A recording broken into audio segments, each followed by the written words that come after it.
Good afternoon, everybody. Welcome, all of the places that you are. Good to see y'all. You might want to put that there. So, welcome, Jeff, and the real Dr. David, and Doug, and Mike, and Dan. Hi, Dan. Haven't seen you in a while. Kelsey, Christian, Good to see you. Robert, Michael, and I think probably a bunch of other people I haven't mentioned yet because they're on the next screen. We're going to have a lot of fun today. And John and I have been actually working pretty hard on this.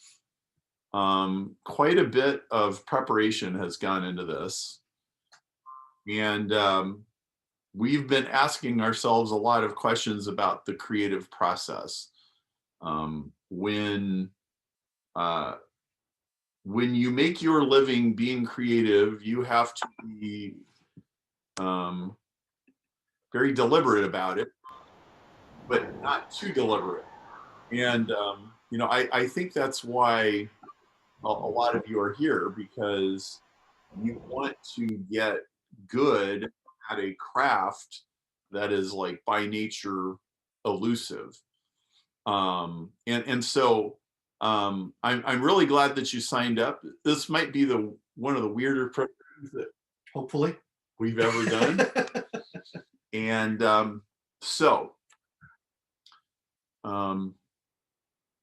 give a couple more minutes for people. Can you set it to automatic? Or is that... I don't know that I can. I'm sorry. Hopefully. Want me to do that while you talk? Yeah, that would be great. Sure. Is this weirder than memos? Well, maybe not. So far the memos book seems to be well received, so I'm pretty happy about that. If you open up. I thought you could do that and do it automatic. Sorry, we're let everybody in. We're having to let people in. So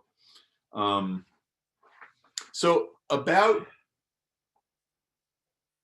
it's close to 20 years ago, probably 19 years ago, I signed on to John Carlton's writing program, and kick-ass copywriting secrets of marketing rebel. And John, I'm curious, how many of you are familiar with John? Maybe some of you are, some of you aren't. John was for a very long time kind of a quiet secret weapon copywriting guy. He would write ads for companies live on the royalties. He'd work for 6 months and then go on vacation for 6 months and play in rock bands, and then he would sort of come back. And around 2002, he decided to completely jack up his life and start teaching marketing. And so he came out of his cave, and he clearly had really good chops and really good credentials. And what had happened to me was I had hung out my shingle 6 months before. I went from being a employed copywriter, working at a job, being a marketing manager and a sales manager, to now I eat what I kill. I'm a freelancer. I'm a solo entrepreneur. And so it's one thing to write articles for industrial magazines where the bar is very low. It is a whole different matter when you are putting yourself out as a marketing professional and competing with all of the other marketing professionals. The quality of the writing is exponentially better. The awareness of what people are doing is exponentially higher, and it's exponentially more competitive. And so now I've thrown myself into that game, and I realized my writing chops need to improve a lot. And so I spent money and I signed up for John's thing. And the first thing I sent him, he goes, dude, you got to start over from scratch. This is a complete disaster. Well, that was nice to hear. And I did. He thought I would just disappear forever. He thought that would just get rid of me, and it didn't. And in fact, probably a year later, I actually met him in person for the first time. And he goes, I want you to introduce you to somebody. He walked me across the room. He says, Perry, this is Harlan Kilstein. Harlan, this is Perry. You guys are my best students. And he goes, I told Perry to throw everything away and start over. And I thought he would flake out and disappear, and he didn't. And, you know, like, both of you guys are gluttons for punishment. Which, by the way, is a sign of a good student. Good students usually are gluttons for punishment. Well, along the way, John made a comment in something that I sent him. He said, you are starting to find your voice. And as soon as he said that, I had a sense of what he meant by that.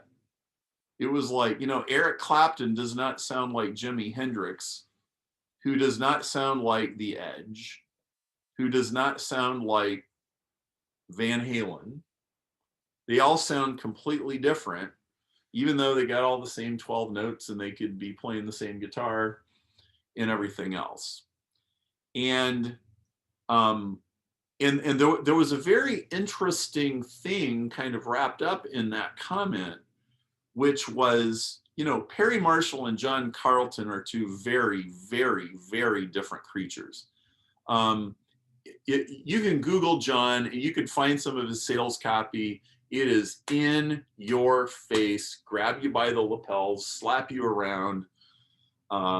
It is jammed full of vivid action verbs, and sometimes it's kind of violent and confrontational. And while I certainly might be confrontational, I'm not violent, and I'm kind of analytical, and we're two very different creatures. So how is it that two writers can be so completely different, yet one still coach the other? Like, could Jimi Hendrix coach Eric Clapton? Yes, absolutely, because they know different things. And Jimi Hendrix is not going to change how Eric Clapton sounds. He might give him new tools for the tool belt. And so we are going to be, so we got 3 sessions in rhythm, soul, and rock and roll. And we're breaking this up into different stuff. The middle session will be a lot more mechanics and strategies and structures and approaches. But we are starting out. I think if it's rhythm, soul, rock and roll, this is the soul one. Yes, we are starting with soul. It's actually soul first, rhythm second, and then rock and roll third. That's actually how it's being done. But there was better rhythm to the way we did it. Yes, because rhythm, soul, and rock and roll is a rhythmic cadence. It is a line of a song. It rhymes.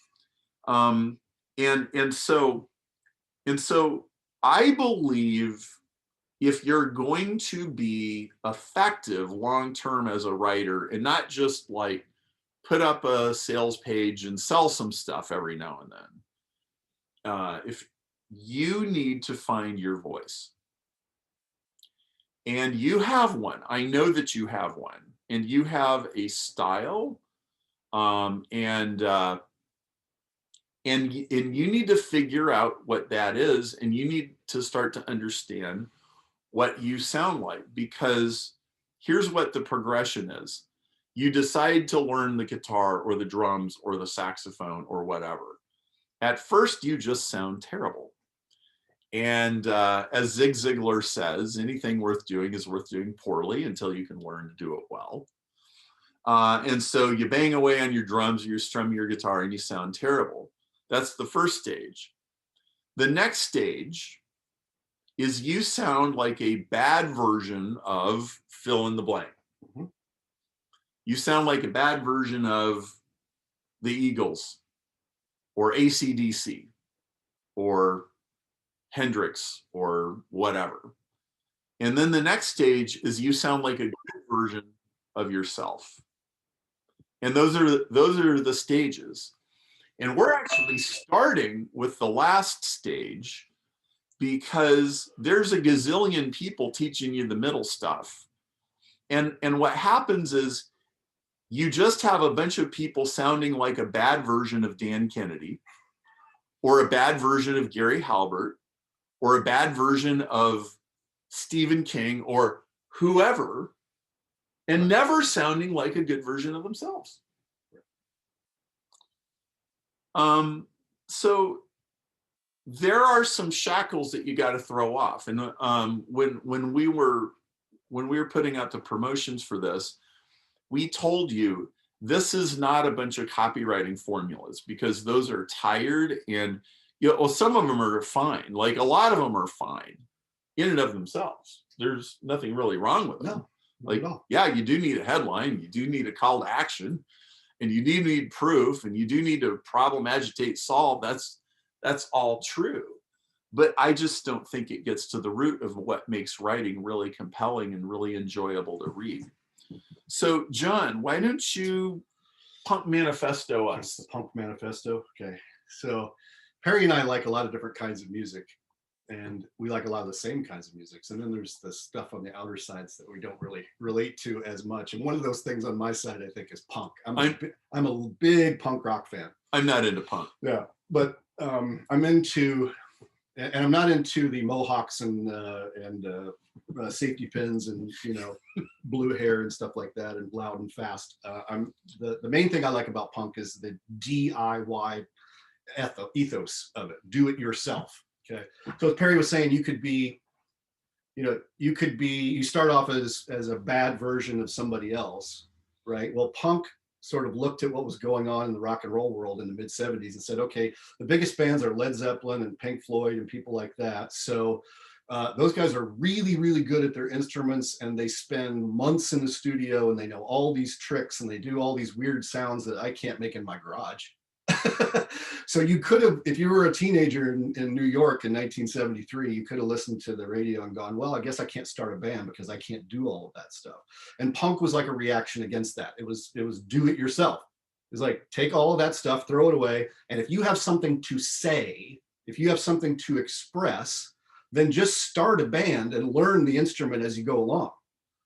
Okay, so it's backwards. You don't have to do all that stuff. You start a band, then you learn to play your instrument. Okay, which can be done, as it turns out. It can be done. It has been done lots and lots and lots of times. So the question is, well, doesn't that mean you're going to suck? Yeah, but as Perry said before, you're going to suck the other way too. But if you suck doing your own stuff, you find your voice a lot faster. Mm-hmm. And that's the one thing I like about punk is that, at least the bands that I like Minutemen and X and the Ramones and the New York Dolls and who am I forgetting? Oh, just okay. So all of those bands I named, Television, they're all quote punk bands, but none of them sound alike. They all have their own sound. You play me one song that I haven't heard by one of those 5 bands, and in the first bar, I'll tell you which one of those bands it is. So, punk has this sort of, every music gets this way where it becomes generic and everything sounds the same. So punk's that way, right? The generic idea of punk is that it's loud and fast and shouty and poorly played, but that's not the case with the good stuff. The good stuff has its own singular voice, and you listen to a Minutemen song, who are as punk as it gets, and they don't sound like that at all. They don't sound like that.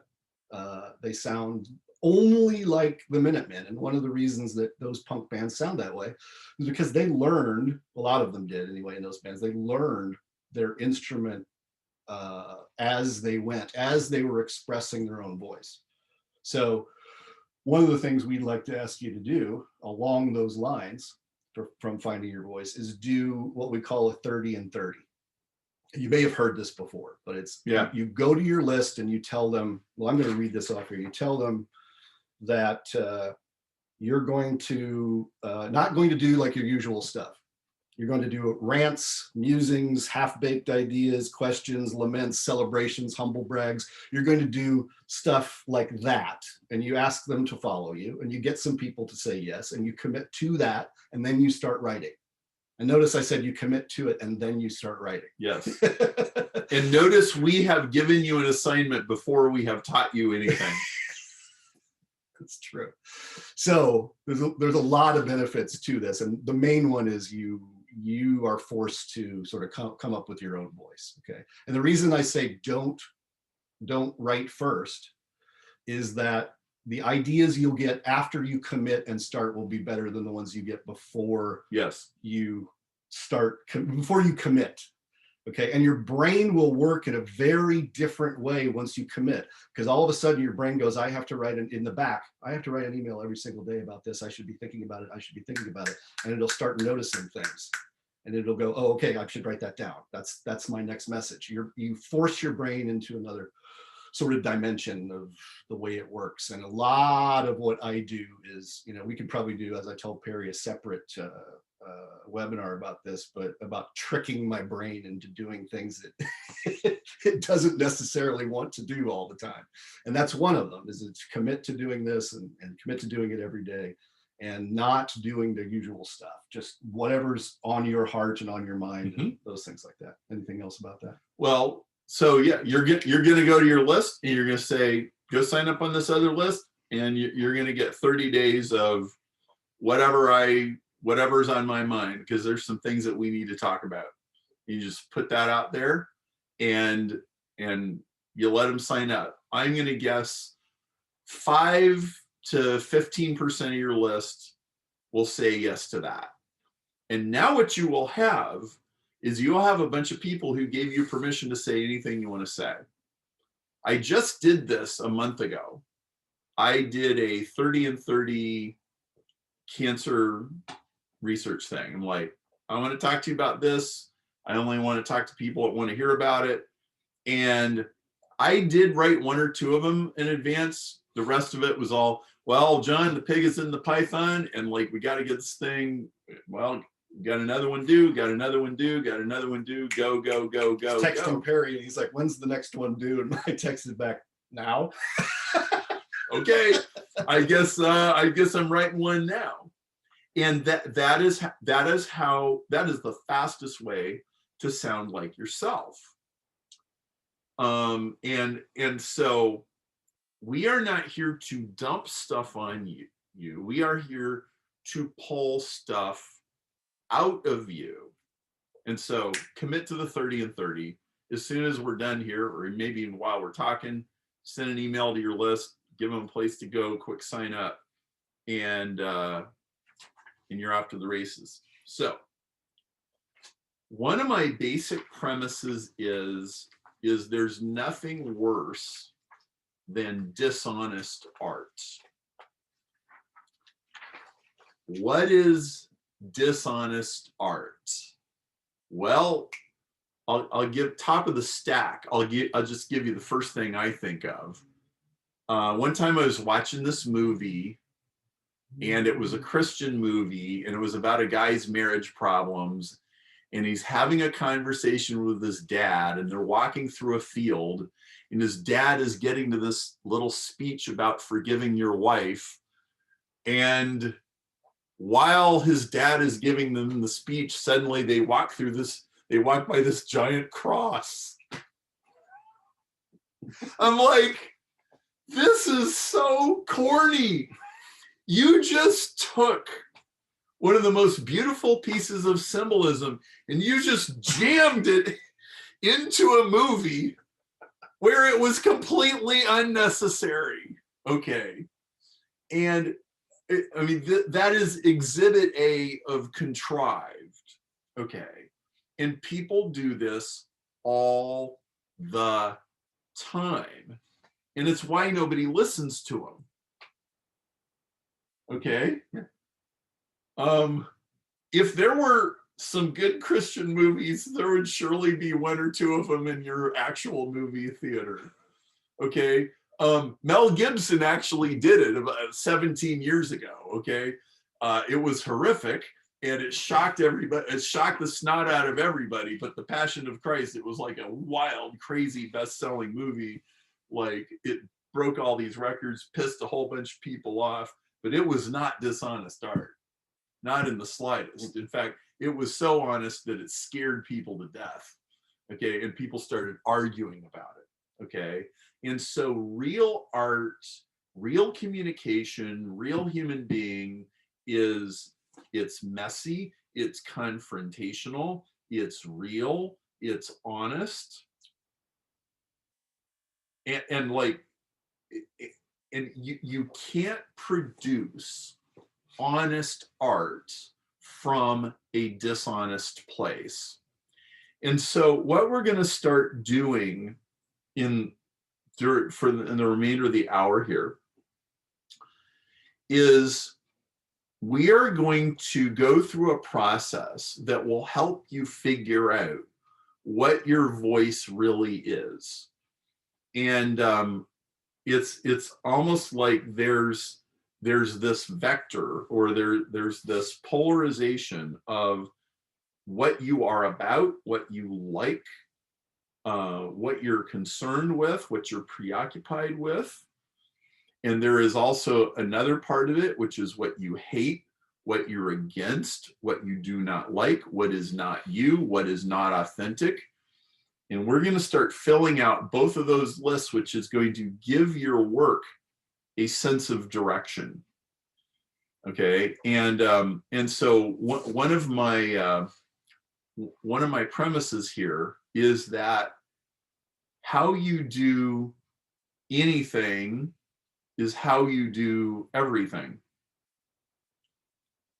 And you know, if you're a laid back person, probably most stuff you do is laid back. And if you're an intense person, most stuff you do is intense.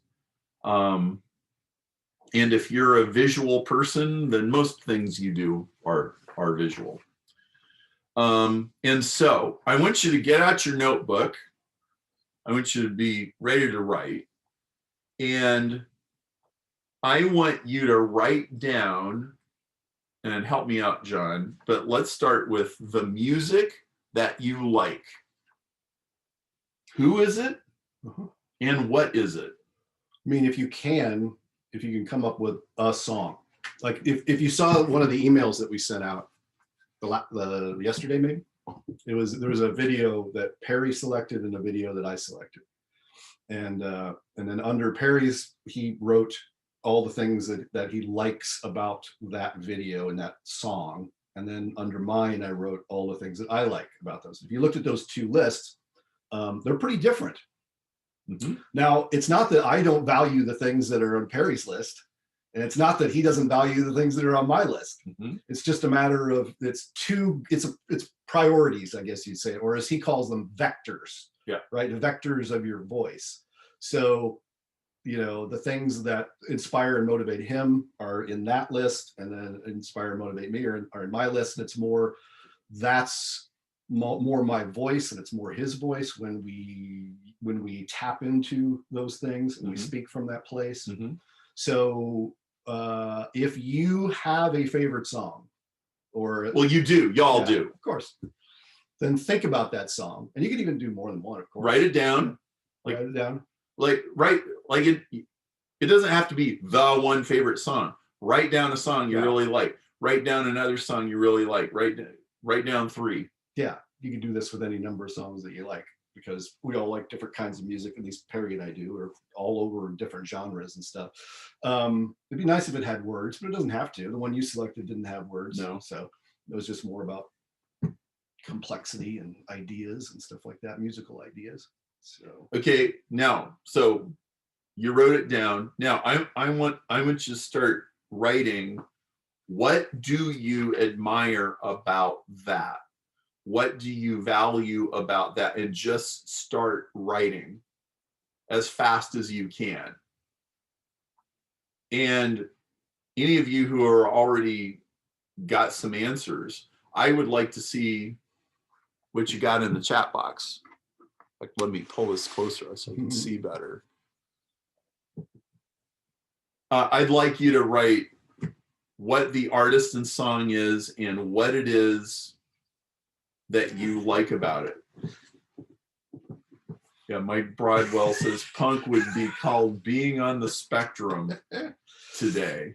Yeah, probably, and it would probably require medications, right?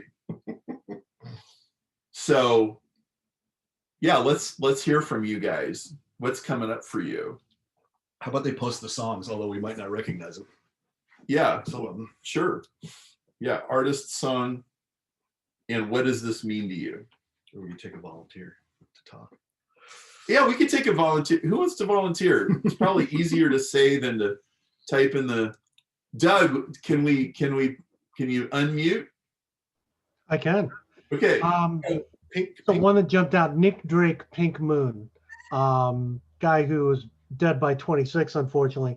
Real strange, tortured character, but this song has very complex tuning, just a really weird thing, and just this very eerie, emotional voice, and it's short too, and it's stuck with me forever. In fact, before we started here, I was singing it in my head, so that would be mine.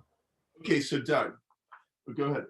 So I was just going to say, so you named a couple of things there: emotional, musically complex, and sort of deceptively so, right? Because it's got it's a fairly like I would say gentle and simple sounding song, but if you look at it closely, it is more complex than it lets on at first listen.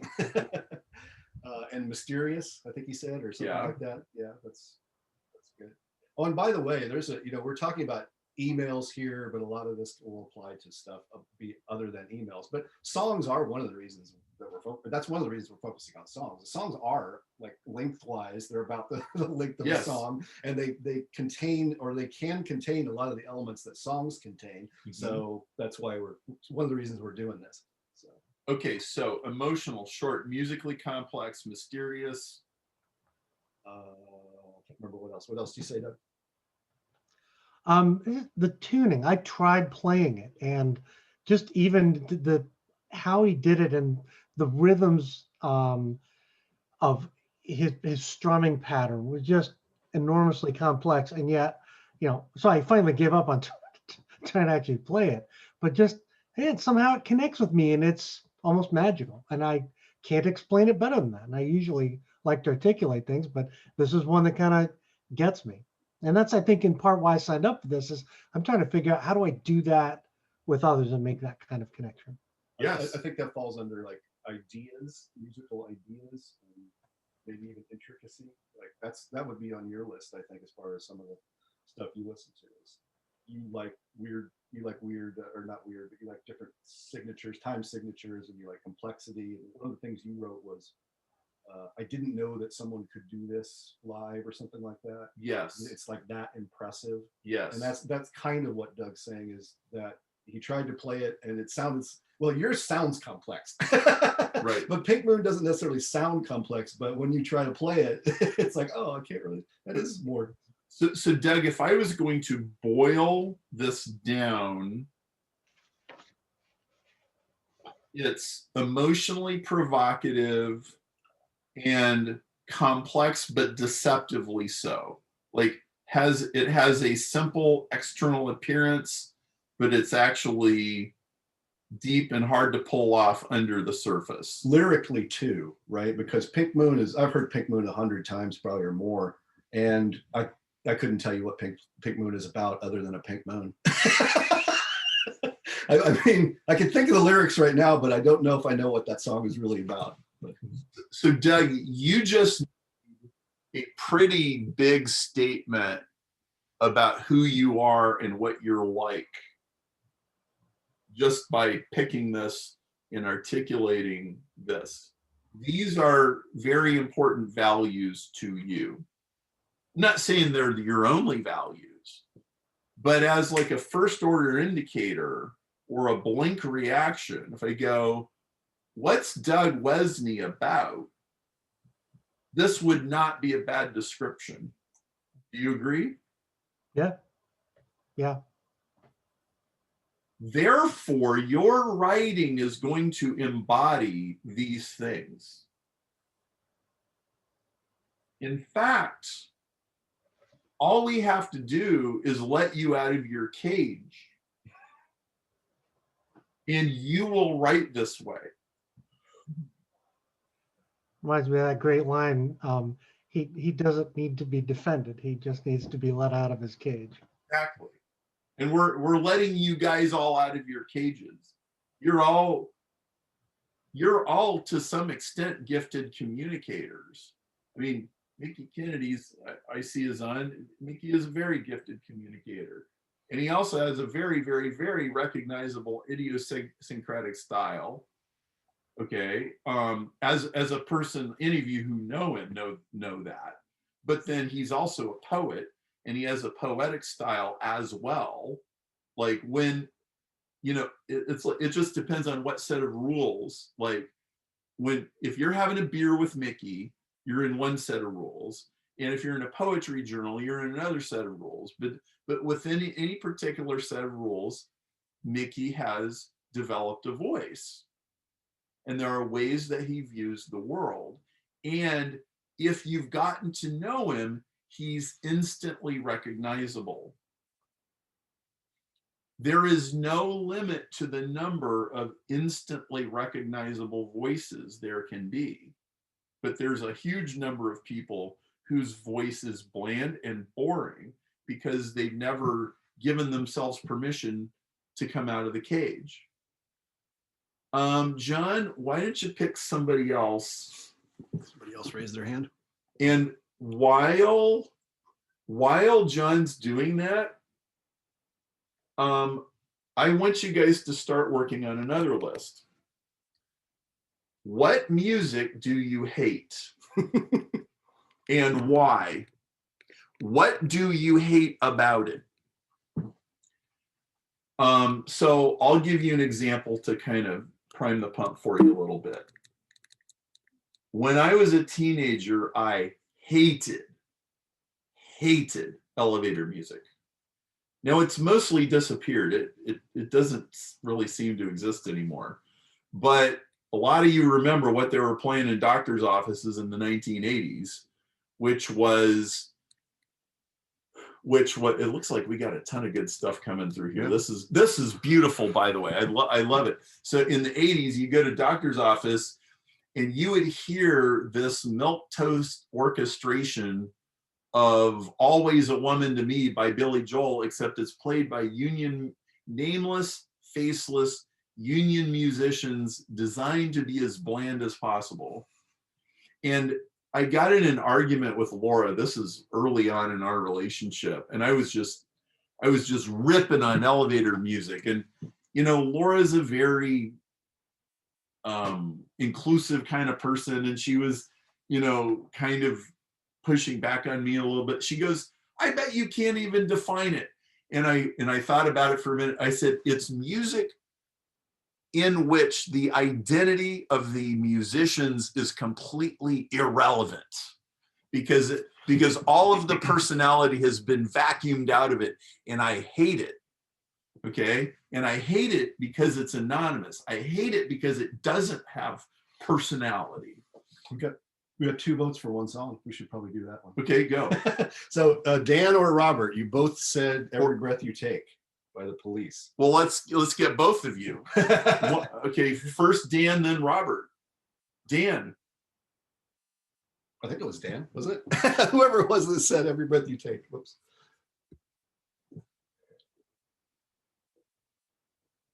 Hello. Well, and Dan. Robert says, hold on. Dan Bedar, were you the one that said Every Breath You Take? I did. You there? Yeah, go. All right, camera shot. So yeah, for me, I love Synchronicity. I've got all 36 album covers and I loved that they went against from all the reggae and the polyrhythms of stuff from the earlier years. And then on Ghost in the Machine, they had all the saxophone and multi-layered for every little thing she does is magic. And then I remember like sitting there and hearing like just the 1-4-5 progression like, was like, what is this? Like, what happened to the police? Where's Stuart Copeland? Why am I not hearing Phil's? Why isn't Andy Summers doing some kind of weird thing? And it's all like they're in tuxes playing at a wedding. But Sting's like, we're going to make this work. We're going to do a 50s progression. We're going to like have Hemingway style shortened up. And I don't care if whatever you drop me in, I'm going to make it work. You want 1/4? We'll make it work.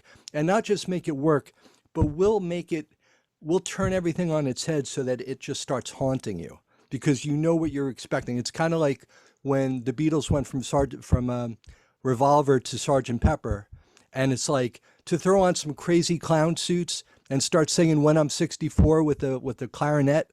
You know what I mean? You're taking risks because you don't know how it's going to, come out. And, Sting's reading Synchronicity and, Young and stuff like that. And he's like, yeah, let's just take some random pictures and throw some colors on it and let's see what happens. And just to have the beauty of just like, it wasn't even the risk because like when you're trying to create something beautiful, there is no risk. There's no risk. There's just either you're in or you're out. You either take it or you don't, or get out. And the thing that I loved, and it's haunted me to this day from that song, and it's like, and then they talk about like whether it's surveillance or whatever, but all I thought about was, when he tried to write something, he's in the middle of breaking up with his wife, and the band hates each other, and they can't even be in the same room in Montserrat. And all of a sudden, they come up with, even to this day, Stuart Copeland's like, we knew it was a beautiful song. We knew it was like a hit. And, you got to get out of the way.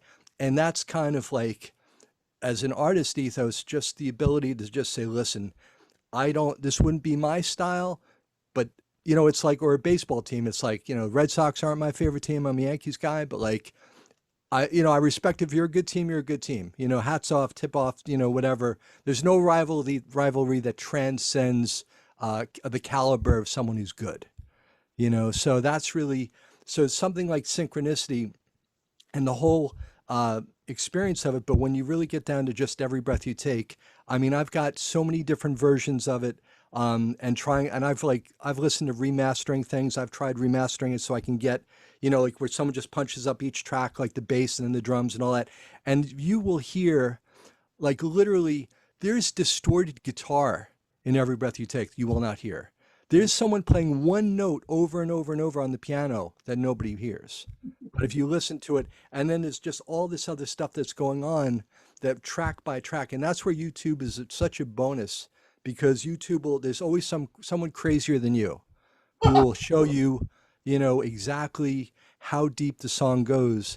And so that really, I mean, just not even just as a song, like as an achievement or as a statement, but that song showed how something so simple can have so many layers where you're studying it and studying it and studying it, like almost like a mantra that people study for 2,000 years, where it's irrelevant whether you like it, it's irrelevant how it landed in pop culture or whatever, or even if it doesn't survive, it's something that just, you can turn it any other way and it'll always be fascinating, not because it's just fascinating, but because it leaves spaces. Like Miles Davis will leave space. He leaves space in his music. It leaves spaces for you to put yourself in it, like a good pop song can. And to do that under a 2-minute, construct or 3-minute construct, you've got 3 minutes to change the world. Good luck. I just pressed record. Have fun. So I'll be back in 10 minutes. Hope it's good. So Robert, you just gave us your artistic rubric, or at least one of them. And I would like to suggest that when you write, your writing is a parable of everything you just said. If we just give you permission to do that and let you out of your cage, that's what you're going to do when you write. And I like that line. Right. There is no risk when you're creating something beautiful. Yeah, that was great. That's amazing. And so the follow-up question on that is, so what is beautiful to you, right? And to define what beauty means to him. Well, just listening to you, Robert, what's very apparent is that your sense of beauty is one of your highest values, and you know that it needs no explanation or apology. Right. And it's not like a defiant statement. It's a chase. You know what I mean? A defiant statement is where someone just tries to be like, you know, I got to be me or whatever. This is just you fall in love and just like, you know, you take all the hits that you got to take. You take all the punches you got to take. That's just where we're going. Yes. And if I die going, then you know, then what's that? Perry? Yeah, get out of the way. But I mean, but in a loving way, not in a hostile way. Right, because the art is going to happen. Yes, it's Yeah. inevitable. Yes. So got something like creatively, not sure what the word is, but like, you know, not doing the same thing every time, trying different things. Like you talked about how the Police did the reggae stuff and the stuff with the saxophones, and then this was a, you know, basically we're going to write a really beautiful hit song kind of thing, and pushing yourself to try different things. Definitely. And then he got to the point where he couldn't go anywhere, and so he had to start a jazz band because he's just like, listen, guys, like I've got Stewart playing a Linn drum, you know, like a drum machine, and Stewart shouldn't be playing a drum machine, and Andy Summers shouldn't be like, you know, forced to wear the tux. I'll get people who want to like, you know, go out, but like can pull, like they had the ability to be free, but they didn't have the ability to pull themselves back in and without staying like cracking the whip. Whereas a jazz musician like Branford Marsalis had that ability to be hush quiet, like a Miles Davis, like could be hush quiet, but then expand, and that's being able to listen to the room, and those guys couldn't listen. I just listened to Dream of the Blue Turtles 2 weeks ago, Robert. So, Oh, that's great. hey, let's hear from Dan. Robert, that was great. Thank you. Cool. Yeah. So mine was actually not Every Breath You Take, though. It was Everything I Wanted by Billie Eilish. And like, I just occasionally stumble on whatever new song has come out or whatever new song ends up on my playlist. And this one just really struck me because it starts out, she's talking about a dream, but then she says actually in the lyrics, but it could have been a nightmare, right? And it's this like kind of subtle, it kind of draws you in. It's like, oh, this is kind of nice sing-songy. And then this bass line comes in and it's like this 40 hertz, like you can't even hear it unless you're listening on headphones. But it comes in and it's like, it just shakes you. And then you're like, all right, now I want to listen a little bit more. And so then the song, it's kind of electronic, right? It kind of and it's kind of sad and dystopic, but then I think the chorus is something like as long as I'm here, no one can hurt you. And so then it's like this, almost like a lullaby that occasionally just reappears and provides comfort. And then it's a kind of this bounce between this deep sadness, but also comfort and knowing that there's safety. And then you know, toward the end, she's talking about there's this one line like they called me weak, like I was like I'm not just somebody's daughter, which I just thought was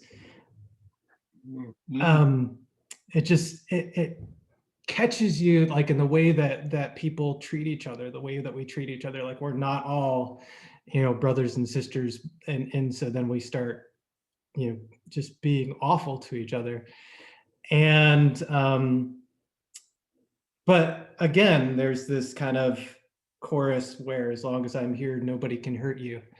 And that's kind of how the song ends. And so it's haunting, but beautiful and sincere.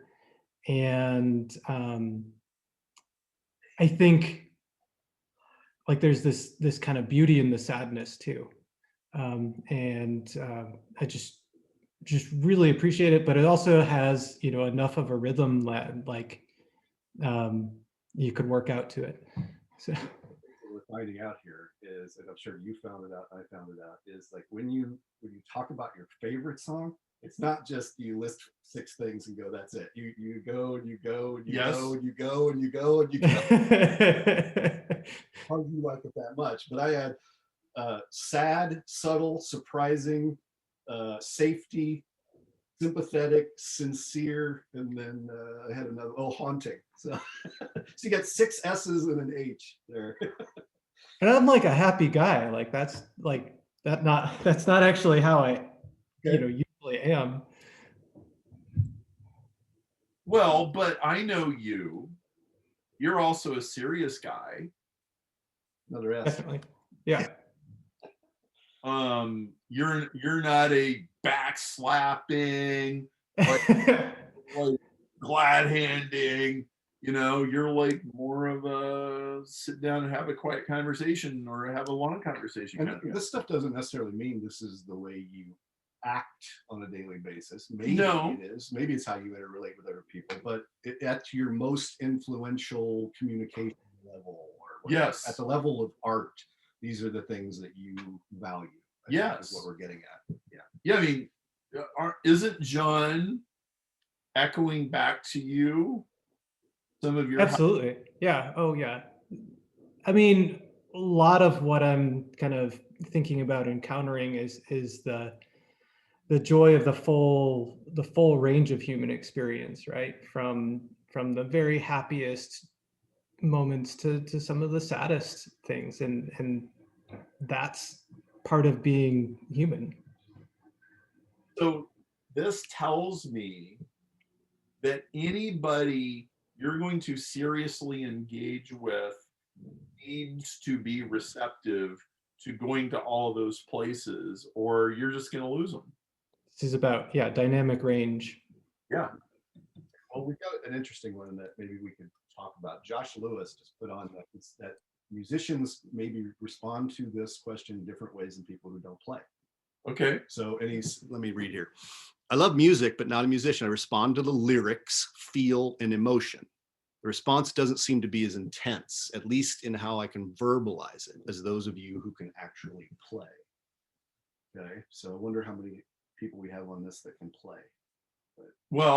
But I don't think you necessarily need to know how to play to still just talk about what you like about music that you like. No, musicians are going to have more vocabulary, but I don't think non-musicians have essentially different feelings about it.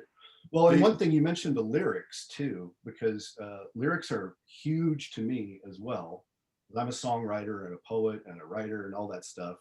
And I've had arguments with people like, I like Bruce Springsteen. He's not one of my favorites, but I do like Bruce Springsteen.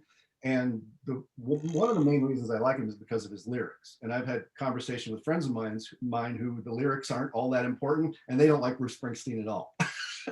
Right? So you can respond to different things that aren't even part, like, quote, of the music, right? And now also, the lyrics could be enough for you to go, oh, this is what I value and this is what I like. I'll jump in and just say that the musicians are fans first. You know what I mean? Musicians are, you fall in love, just you having a couple extra chords or whatever to throw in doesn't mean like I'm in a special room or anything like that. It just means I love it so much that like I'll give everything I have to be in that world for the rest of my life, regardless of whatever else I'm doing. It's for life. So it's really, there's no difference, because when you look out to Metallica, when everybody's dressed up, most of them can't play, but they're diehard fans and they know every song and and there's something in their heart. So if you've fallen in love with somebody, and you had a special song, believe me, I'm sure that anybody here can ramble for hours of why that song was so special. It's just a matter of accessing that emotion versus trying to, triangulate what's so special about music versus lyrics versus rhythm. Yeah, I don't, and like my stuff that I listed under, very little of it had to do with really the music. It was like, I liked it because it was weird, that Dylan song, because it was weird and it was risky and it was ballsy and it was, it was all the things that I listed. And it wasn't so much about the music, really. I like the music, but it was more about the feel and Yeah, the values that it expressed. Right. And my list was actually much more technical. I'd like to hear about your hate list. Who wants to tell me why you hate something? Go. Unmute and let's hear it. Pop music, formulaic, auto-tuned, synthetic, mechanical, overhyped, and shallow. Amen, brother. Right. So that's his hate list. Yeah. Yeah. Anybody else got a hate list? Let's hear it. And you can't say, if somebody says they hate something, you can't defend it. You just gotta let them hate it. Yeah. Yeah. I don't know if I don't really count rap as music, but some people do. But I hate rap, and it's not music, but it is. I hate. Well, because it's not musical for one, and it's not melodic. I really love melody, and I love harmony, and I love. Now, some of them will take that stuff and make it, and I actually have heard one of the late night TV guys who I never have watched, Jimmy Kimmel, I think, actually did a rap song with somebody, and it was actually pretty well done and funny. But that's the thing. I think it's too. It's not melodic enough. It's not musical in my sense. So I'm more of a Stevie Wonder. Give me somebody that's really musically valid and melodic. And it's just the rap. It's just to me the opposite of that. Good. Somebody else. What do you hate and why? You got it. I'll go. So let me give some background. I am a dancer. I dance Argentine tango, and I've gotten so deep into it that I've hosted an event for the last 13 years. So in tango, there's this whole spectrum of music, and what I love, I think Dan, you talked about Billie Eilish, is I'll dance tango to Billie Eilish. It's like it inspires me. So what I hate though is, God, these people, they put on this music that's recorded in the 1920s, and we joke, it's like, it's recorded on sticks and stones. It sounds like crap. And on top of that, these people, it's so structured, and people are like, oh, it touches me so deeply. And it's like, no, that music is really depressing, actually, very depressing. And I have friends that are Argentine, they're like, you're lucky you don't understand Spanish because you'd be even more depressed. I don't need to understand the lyrics, which I don't listen to many lyrics to get it. It's like, this is just so depressing. So yeah, that's what I hate. You know, on the other side, there's an artist called King David, and the song it's got a lot of buried anger in it. So I'm like, okay, well, this is about emotions for me. So that's my 2 cents. We got it. Josh here again on his hate list is Nashville country, Florida Georgia line, any other bro country, no soul, commercial BS about loving my truck, my beer, and partying with my buddies. I think I said that to Perry yesterday. Yeah, pretty much. Now I love country music, but that kind of country music, no. Well, it's that insincere art. Okay, someone doesn't like heavy metal where you can't understand the lyrics. That's Mickey. It's harsh, brass, and all attitude with little art. Okay, so you can make a list, and then you generalize your list. You're like, okay, that is what I specifically hate about rap or heavy metal or country or muzak. So if I generalize this to what I hate in general, what does this say? Okay, so if Mike Broadwell hates rap because he doesn't consider it music, he's categorizing the world very, very differently from a person who is a rapper and loves it, because what they're getting out of it is obviously very different than what Mike is not getting out of rap, right? And which is to say, Mike's artistic vector is pointed in a completely different direction than theirs. And we don't have to make any objective judgment. This is all subjective. What matters is Mike's got a hate list, and then Mike's got a love list. And what you're going to find is that every great piece of writing that you turn out is going to express at some level both the love and the hate list, either explicitly or implicitly, because this is what you're about and this is how you roll. But I believe sooner or later you have to become self-aware so that you know what you are actually doing. When Sting and friends decided to do an album that wasn't reggae anymore and had all the stuff that Synchronicity had in it, it's not like they didn't know what they were doing. You didn't just do this by accident. Then were you was I No, I was just saying that I think what we're doing here is, even musicians, we don't always like, I was struck by that, by doing that exercise with the videos that we did, that even as a musician and a songwriter, I don't always think about these things. I just like it. And then I listen to it and I like it and I play it or whatever. And so even us, we don't always go, here's what I like about it and why I like it. We're not necessarily conscious about it. And it was a great exercise for me to bring that stuff to consciousness and go, oh, okay, well, this is what I like about that Bob Dylan performance. And does that relate to me, the way I like to communicate and the things that move me and the things that are important to my life? Yes, yes, yes, yes, yes, yes, and yes. So what we'd like to do, if you want extra credit, because we are going to grade this, is to do this. Listen to it every day until the next one, which is what, 2 weeks from now? Yeah.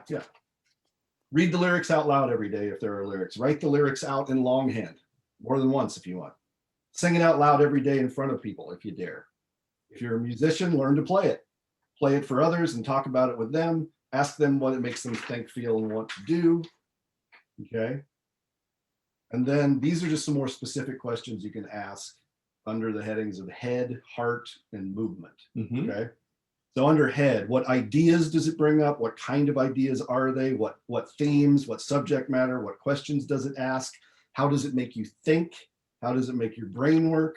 Does it make you contemplative, excited, argumentative, creative? Okay. And then under heart, what does it make you feel emotionally? Does it make you feel compassionate, angry, romantic, blissed out, joyful, lonely, sad? Who in your personal life does it make you feel for? Who in the world does it make you feel for? How does it make you feel about you? What good or bad memories does it bring up? And then finally, body. What does it make you want to do? Does it make you want to pace? That's what he does. Does it make you want to ride your bike? Run, dance, fight, tap your fingers, work out, lay back and bliss out, celebrate, worship, pray, rest, lament, play? Where does it make you want to go? Nature, monastery, retreat, bar, concert, visit a loved one, church, work, your cave of solitude, a sporting event. So those are just a bunch of questions to think about when you're thinking about your favorite song or songs that I think are really important questions that will then relate to how you communicate to your people and your tribe.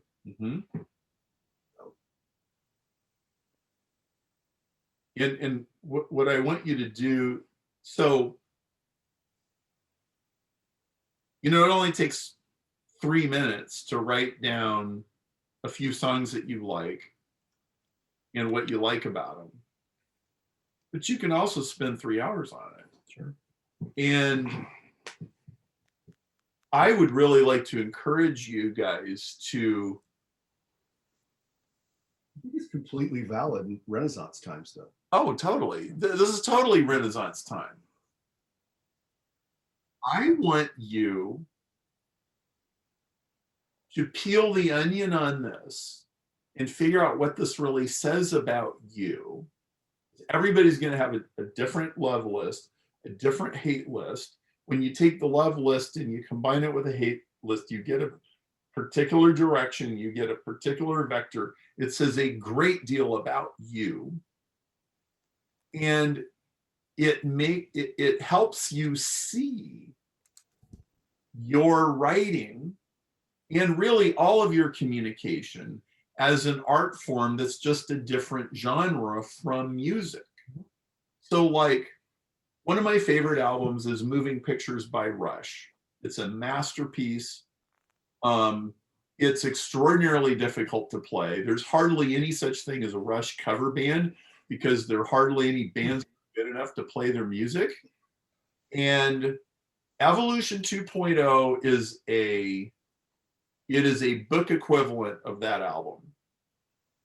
It took 6 years to write it. It's meticulously put together. I am not Neil Peart. I do play the drums. I am not a musician of that caliber, but in a different context, that is what I do. And they both have many of the same values. If you can become more self-aware of what your art is and is not, and what it expresses and what it values, and you have full permission to just put your out. I loved Robert had such good language around, like, dude, like you either put it out there or you don't. You either let it get out of the way and you let it happen, or you F it up. I mean, that was kind of what he was saying. Like, okay, Robert, that is how you roll. Yep. That is how you, it's like, hey, are you going to respect what's true and beautiful? Or are you going to crap all over it? Like, I don't want you crapping all over it. Get out of the way, because we salute to what's good around here. That's how I edit. And Go ahead. and like, we salute the good. It's a tip of your hat to truth and beauty is what it is. Yeah. And songs, maybe poetry, I don't know, but are the two art forms that relate, I think, most closely to email writing, which is why we're doing it. Yes. But if you respond to, it could be poetry, or it could be painting, or it could be movies, it could be something like that, where if you want to do that instead, that's perfectly valid. Yeah, you look, if you can make a list of anybody you admire. I mean, if you admire Nelson Mandela, and I go, well, why do you admire Nelson Mandela? And you come up with a list, that list is what you value. Okay, that's what you've gotten out of watching the guy. Okay, so the assignment is, I want you guys to do a 30 and 30. I want you to figure out your love list and your hate list, figure out your artistic vector. And then as you're writing, I want you to recognize how what you are putting into the keyboard is actually reflecting your value system. And then I want you to start feeding more into that. But I think the two will feed each other. Yes, they will. If you do New Renaissance Time with that one exercise, it will bring up ideas for the 30 and 30, and it'll work back and forth. Yes. So, yes, Dan said, start the 30 and 30, like first email out goes tomorrow. Yes. Yes. It's okay to suck. It's okay to suck. But that's coming from the punk. I don't. Well, write 5 sentences if that's what you got. Just put it out there. They gave you permission. If it's a certain topic, tell them what the topic's about. If it's going to be on any topic, tell them it's going to be on any topic. If it's going to be about your divorce last year, then tell them it's going to be about your divorce last year. I don't care, but you're going to put it out there. What questions do you guys have? What's coming up? Give us some.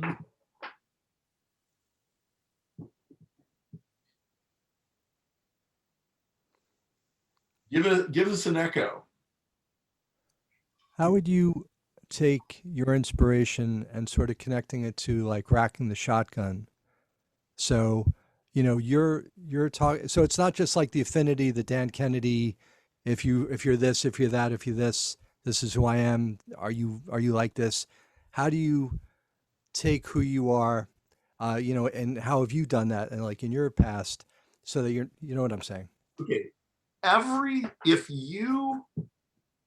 If you are expressing your genuine values, you're racking the shotgun all the time, whether you realize it or not. Every story you tell or don't tell is racking the shotgun more and more and more and more. If you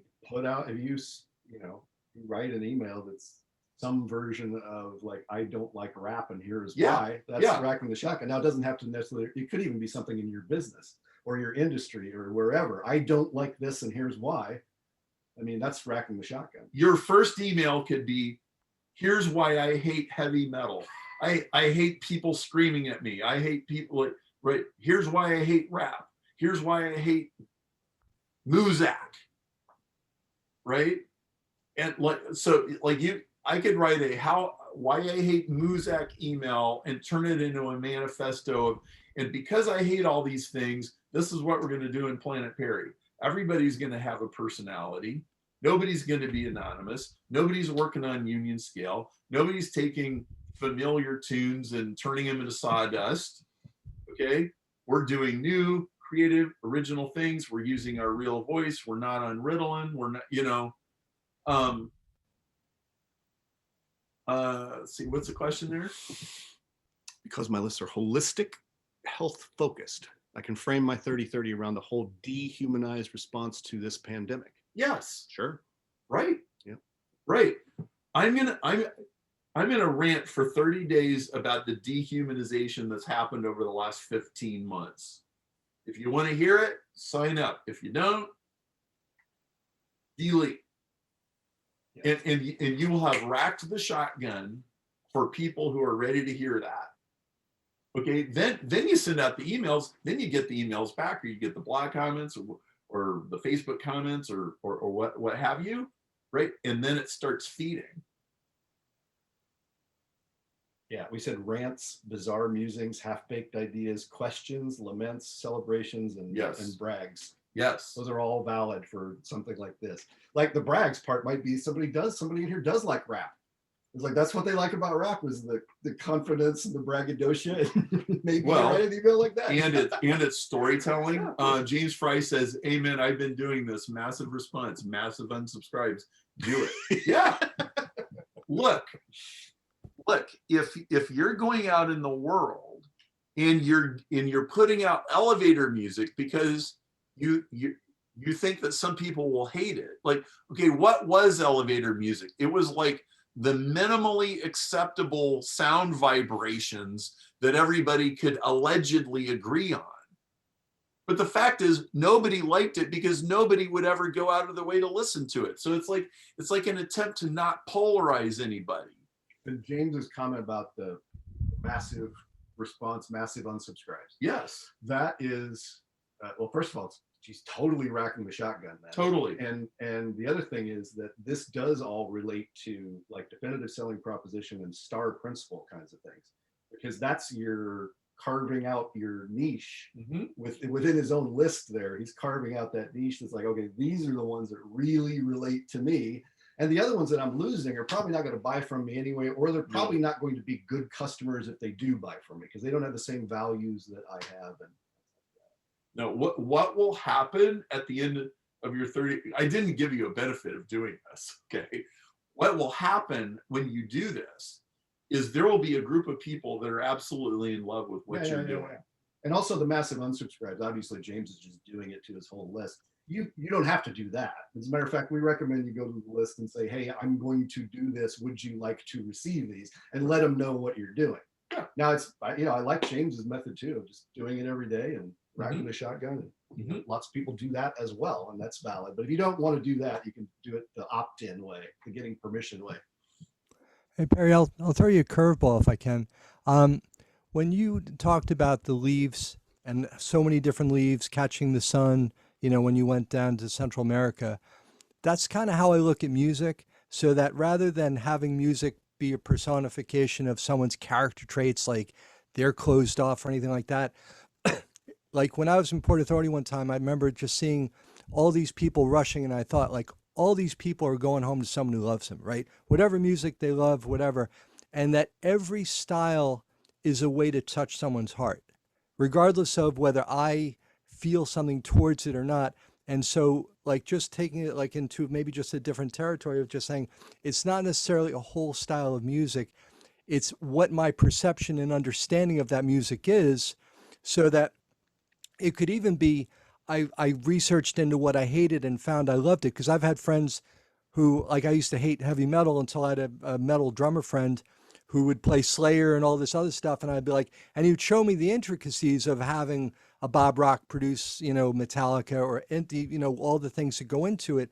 So you hate what you don't understand, and you tend to sort of gloss over, and it's easy to get like pumped up or whatever. It's really hard, to like, just like with your book, like, trying to like bridge the DMZ area. It's really hard to bridge that. And so I'd almost like throw an extra curveball and say, if you want to try to, after you've established the hate and love thing, to try to go into figuring out like what goes into a country song, figure out what goes into like a Matt Lang producing a Shania Twain, and all the things that go into like a pop song and 20 people writing and getting the rhythms or whatever. Cause it's easy when you're just like staring at something, but when you see how much work goes into like 30 seconds, and then you compare that to making a film, you just like, you have so much respect for every style. Oh yes. Well, I think that's like we were talking about before. Like, Perry had his list for your video, and I had my list for my video. I don't not, value the things that Perry values, and he doesn't not value the things that I value. It's just that's who I am. It's an impulse. Yeah. It's like, it's a feeling. It's a raw feeling. That Billie Eilish verse or phrase, something like, they said that to me like I wasn't someone's daughter, something like that. I think that's a beautiful line, right? I think that's poetic, that's gorgeous, it's evocative, it's all that stuff. It's great. But someone else might go, oh, that's cheesy, or that's modern, or, yeah, whatever, but they just don't, there's different responses to it. None of this is some kind of objective statement about the world. This is about our subjective truths and perception. Okay, like I remember one of my favorite albums is Back on the Block by Quincy Jones, 1990 or so. And there's a little song in that album where Quincy Jones is talking. You can tell it's Quincy, and he goes, "Rap is here to stay." And I thought, oh no. If he said that, he's almost certainly right. Oh, I thought that was going to go away. Well, okay, I am not a rap fan, but I have come to know that there are some very powerful things that happen in rap. And it is definitely a legitimate art form. And it's just that some people do it a lot better than others. Well, that's the way it is in any genre, right? It's like country. Right. I know people will just say flat out, I don't like country music. I probably don't like 99% of it either, but that 1%, oh my gosh. Yeah. Slays me. Right. So this is not about some absolute truth. This is about understanding what pushes your buttons and what affects you and what moves you and why it moves you, and you deriving energy from that and then putting that energy into what you do. Because even though quite a few people here today are musicians, very few of us are professional musicians. I don't know that any of us are making a living from music. Maybe one of you are. But it is a absolutely fantastic foil for the other things that we do. And of course, we could have done novels instead of music, or we could have done, like some other category, which you're welcome to do. You can add any of those things, but know thyself. I think somebody was starting to say something. Roberta says Tupac, Missy Elliott, Wu-Tang. What's not to love? Mike Broadwell, I think music is 80-20, with 20% who love music like Robert and me, the 80 who like it because it's part of the fabric of life, but don't feel it or aren't able to pull from any genre what is musical about it. So maybe, yeah. But I think it's of course, everything's 80.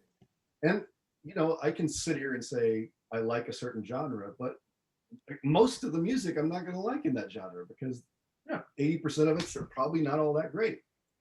So do your 30 and 30, do your love-hate vector, and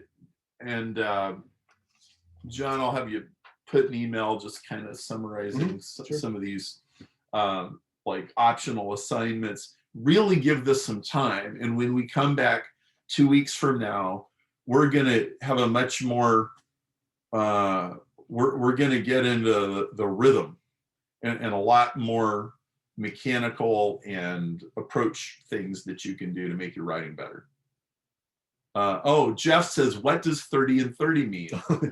Sorry. Yeah, it's write an email every day for 30 days. And you're going to say to your list, I'm doing 30 days of fill in the blank. If you want to get in on that, go sign up here. And if you don't, I'll leave you alone. And you'll get 5 to 15% of your list to say yes. And now you have a dedicated list of people who have given you permission to talk about anything you want to talk about.